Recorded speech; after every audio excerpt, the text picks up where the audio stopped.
Upon closer inspection, it became apparent that the trucks were carrying dungeon hounds. The sight of these dungeon monsters frightened every newcomer at the entrance, except for Kim, who had already faced far worse. While everyone else was busy being petrified, Kim viewed the hounds as nothing more than Maltese or Chihuahuas. As the scared recruits tremble, the lieutenant steps forward and commands them to be strong, reminding them that they will soon face monsters during their final test. Although his words are meant to encourage them, they can't help but feel even more afraid. Undeterred, the lieutenant continues speaking, outlining the rules.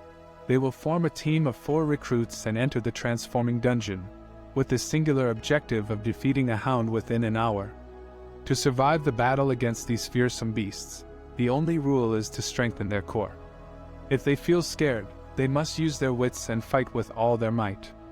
Although the recruits are frightened, they have no option but to obey their lieutenant's command to hasten their preparations. The groups are formed one by one, and each recruit is outfitted with a Hunter Corps exclusive safety suit designed to safeguard their physical bodies from the hound's attacks. Despite the armor provided by the authorities, the newbies are still anxious, and their legs quiver with fear throughout their preparations. As for Kim, he can't help but think about the cost of the suit, and he dreads wearing it since he can sense everyone's sweat on it, creating a disgusting aura. When he abruptly asks the lieutenant if he can take off the suit, the lieutenant is initially taken aback but then observes Kim's face and calms down. The lieutenant permits Kim to remove the suit but emphasizes that even though Kim may be more skilled than the others, he mustn't be the only one to take out the hounds. Teamwork is essential. As the guys are given knives and other weapons, they discuss how to plan their strategy against the hounds. Kim, however, takes it easy and decides to instruct them on what to do. He shouts out, advising them not to be intimidated when the hounds attack and to grab their legs and snap their backs in half.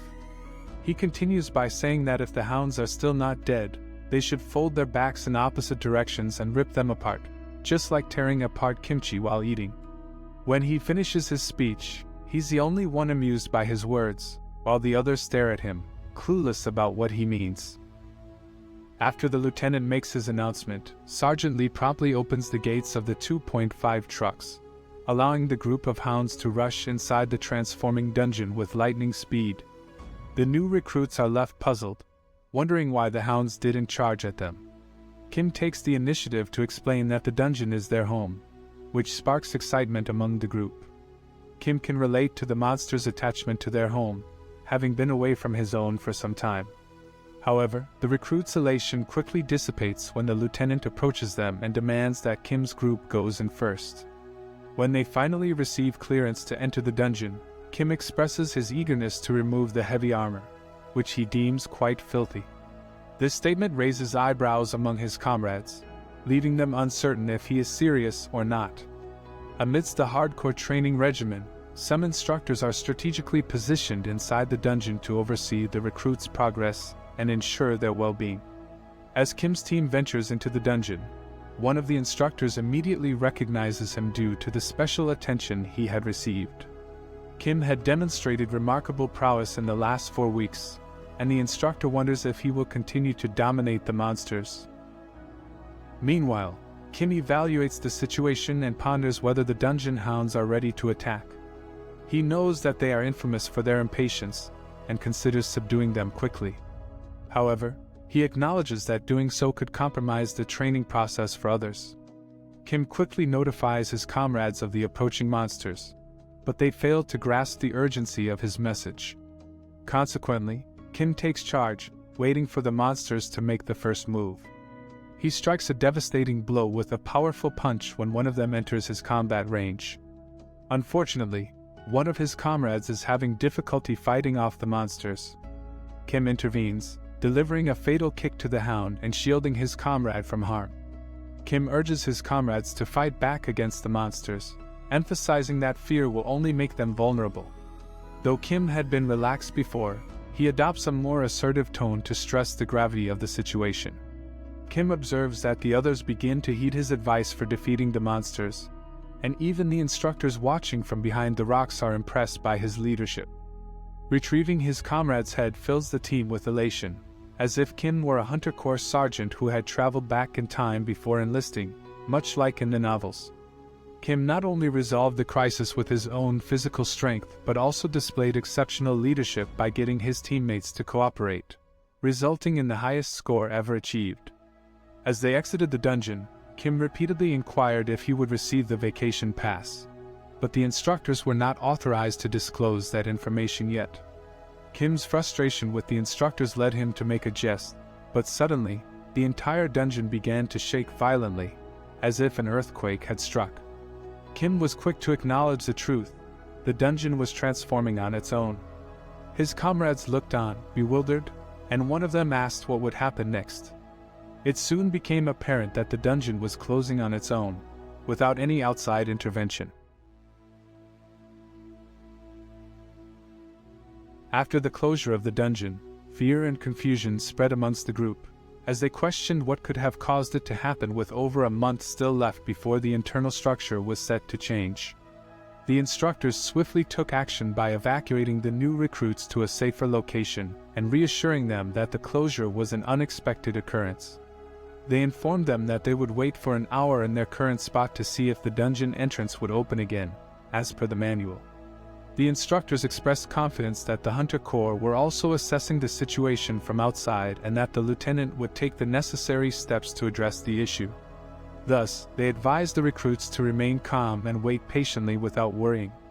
Kim's perspective differs from the rest because the Hunter Corps chose to train in this dungeon with the confidence that it wouldn't face any unexpected situations like the current one.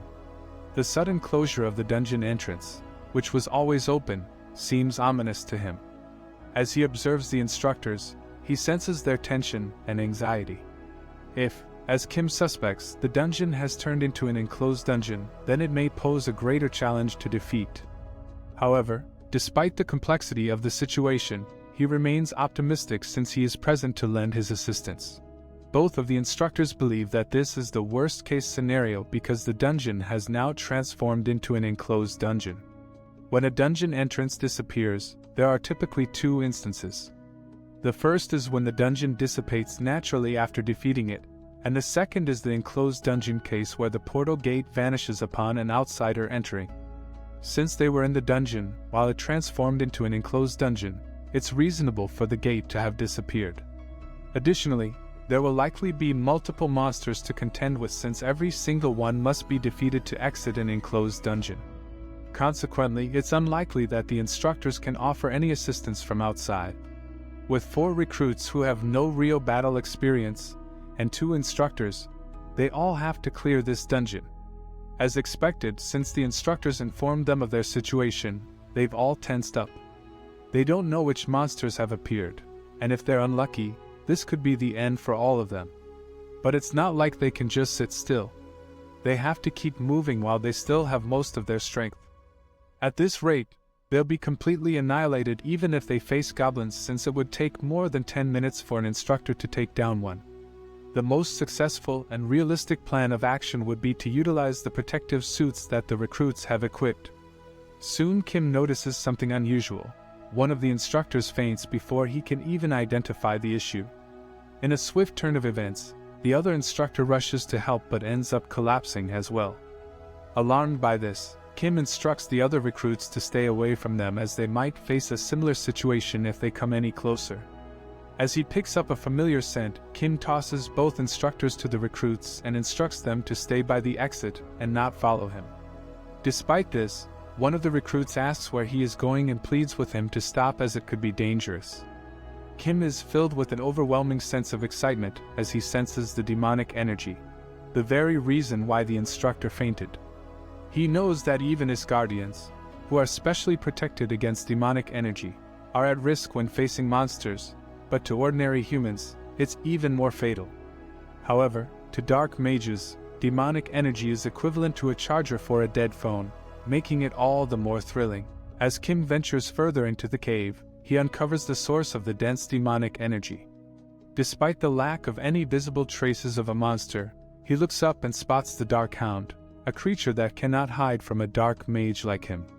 He never expected to encounter this monster here, and he knows that this species is far more overpowering compared to ordinary hounds. Kim's first encounter with the monster occurred roughly a year into his summoning in Isgard. To his dismay, he found himself face to face with a creature he had never seen before in any monster guide on Earth. Without hesitation, he tried to attack it, unaware of the danger that lurked before him. The Dark Hound wasted no time in retaliating and lunged at Kim, but he managed to defend himself by delivering a powerful punch that killed the monster instantly. Despite its demise, the Dark Hound's death unleashed an overwhelming amount of demonic energy, which explained why they were notoriously difficult to defeat.